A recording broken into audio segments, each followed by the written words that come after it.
Hey, families of New Life. We are so excited to start this journey with you that we're calling family discipleship.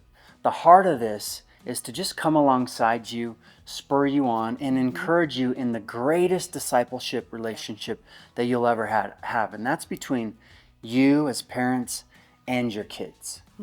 And Joe, I think sometimes that we as parents think that we're the only ones that struggle Yeah. in that kind of thing in discipleship with our kids, or we think that we're inadequate Yeah. as well. And that's just not the case, because God designed you to lead your family and disciple them the only way that He wants you to or needs you to. Yeah. Super good. So what you can expect is we're going to put out a monthly devotional. It's going to be a quick 5 to 10 minute devotional. We're going to release that on the closest Thursday to the middle of the month. With that, there will also be a couple discussion questions. So head of house, whether that's dad, mom, grandparents, whatever it is, take your family through those discussion questions and just have some family time together. With that, we're going to also include a game so that you can spend quality time together and just look each other in the eyes and hang out. And we'd like to encourage you to put away all the distractions, your phone, your watch, the dog, whatever the distraction is, and be present in the moment. That's huge. Yeah. Well, we love you. We're for you. Even though this is hard and difficult, there's so much joy in it, and you can do it. God is with you. We're here for you. Let's do this together. Yes. Hey, families of New Life. Welcome to Family Discipleship.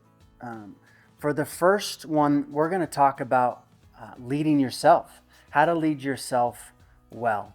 If you can't lead yourself in pursuing the Lord, it's really difficult to lead others in it. And so we're going to start there. So the idea is the concentric circle idea, right?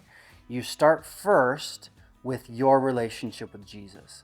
Next, if you're married, the marriage context. The next circle is within parenting or families. And once we hit those three main ideas and circles, then we'll get into more topical application things within parenting. But again, we're going to start with leading yourself with your relationship with Jesus.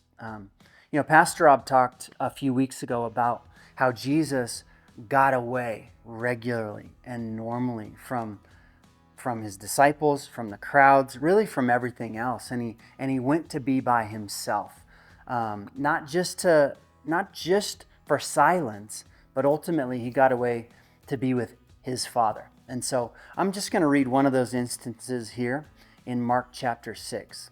So if you need to pause, go ahead and pause, but go grab your physical Bible. Go grab the paper Bible. I know those are kind of ancient with phones, but go grab them and let's listen along and read along.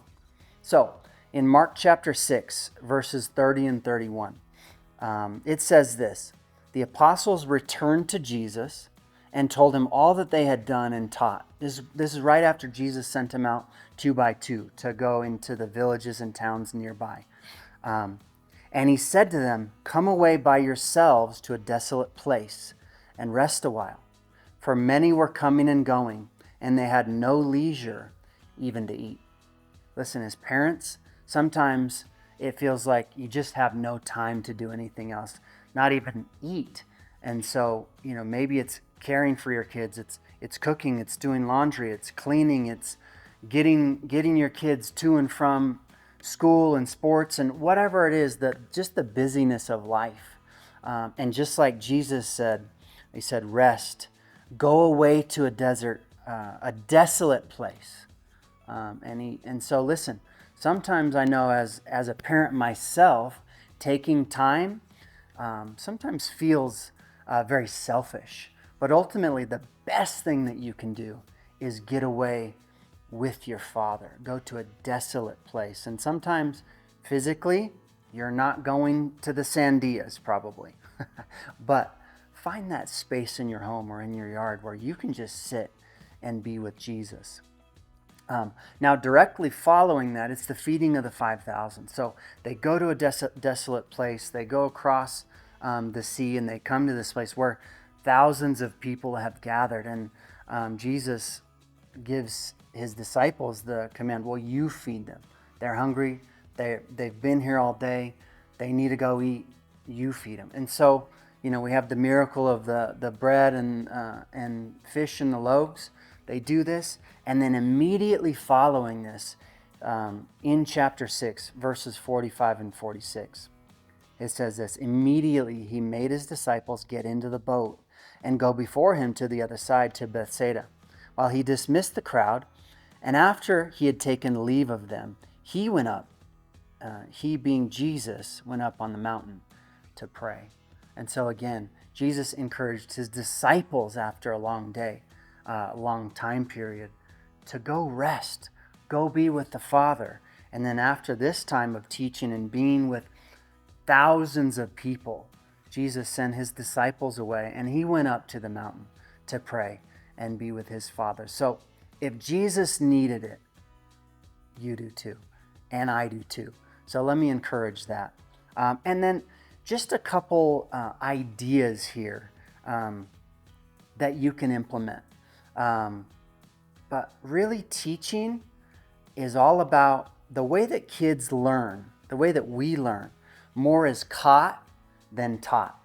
Meaning, what kids see you do, what your kids see you do, is going to be far more weighty than what they hear you say.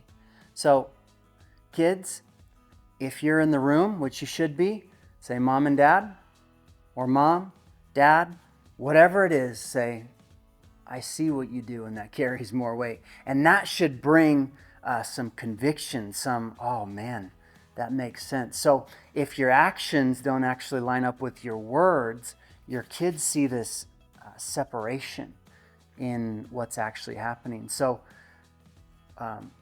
what's learned is caught far more than it's taught. So your actions really matter. And then this principle, Amy and I, our schedule, our calendar literally just keeps us sane. If it don't put things on the calendar, then it might as well not exist. So this principle of schedule first what matters most. And so if your relationship with the Lord matters the most in your life, put that on your schedule, put that on your calendar, and hold to it.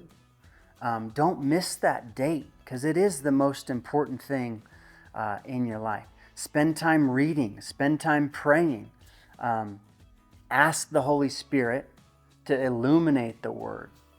I remember when I was growing up, my dad not just was my hero, but he is my hero. He's still the man that I want to be. And the excuse that you might have that you don't have enough time, let me tell you, it is just an excuse. My dad worked a full-time job at the power plant that was closest to us. He was the head varsity baseball coach of the high school we were at. He taught 2 or 3 different Sunday schools throughout the week, or classes. He was the play-by-play announcer for the high school basketball and football teams. He also had a radio show throughout the week that he did. He was married, had 4 kids. My dad is an exceptional man, but the excuse of I don't have time is simply that. If it matters, you will make time. And so I don't remember sitting down a whole lot with my dad to talk through Bible, although I know it happened.